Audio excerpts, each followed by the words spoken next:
Cleveland Cavaliers make history with dominant sweep over Miami Heat. It was a night of dominance and history for the Cleveland Cavaliers, who wrapped up their playoff series against the Miami Heat with an emphatic 138-83 victory on Monday.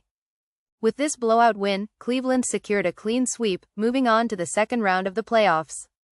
Talk about a statement. What made this win even more special? Well, it wasn't just the final score. The Cavaliers delivered a stunning performance, with 3 starters and 3 bench with 22 points and 5 assists, showing once again why he's one of the most dynamic players in the league. Not far behind was Jarrett Allen, who posted a double-double with 14 points and 12 rebounds, contributing to the Cavaliers' overall dominance in the paint. And let's not forget the bench. DeAndre Hunter led the reserves with 19 points, while Ty Jerome added 18 to the scoreboard. If you missed the game, you may be wondering just how dominant the Cavaliers were. Well, Cleveland's lead stretched to as much as 60 points at one point.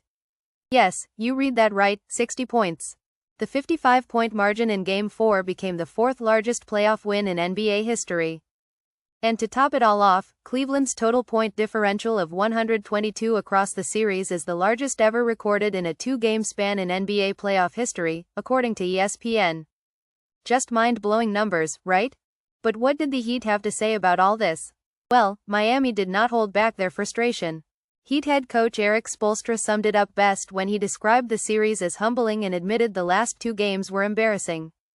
He went on to credit Cleveland for playing excellent basketball, saying the Cavaliers showed us why we weren't ready for that. Tough words, but undoubtedly true. Even Charles Barkley, no stranger to blunt opinions, weighed in during halftime. Barkley didn't mince words, calling Miami's performance quitting at its finest. "If you lose by 37 the last game, you can't stay in Miami," Barkley said. "And if you come back and lose by 40, you definitely can't stay in town." Harsh, but there's no denying the Cavaliers' relentless and complete performance. For the Cavaliers, it was business as usual. Mitchell had the only 30-point game of the series for Cleveland in Games 1 and 2, showing he's more than capable of carrying the load when needed. As a team, the Cavaliers never dipped below 20 assists per game throughout the series, underscoring their strong team chemistry and unselfish play.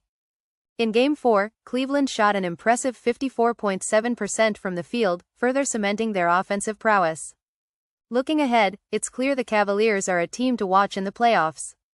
With their stellar play on both ends of the court and a roster full of talent, they've set the bar high for whoever they face next. The Heat, on the other hand, will need to do some serious soul-searching before they can bounce back. In the end, the Cavaliers made their mark in this series, not just as victors, but as a team that could make a deep playoff run. The Heat, unfortunately, are left to reflect on what went wrong, with a tough road ahead of them in the offseason. But for now, Cleveland's historic sweep will be the talk of the town.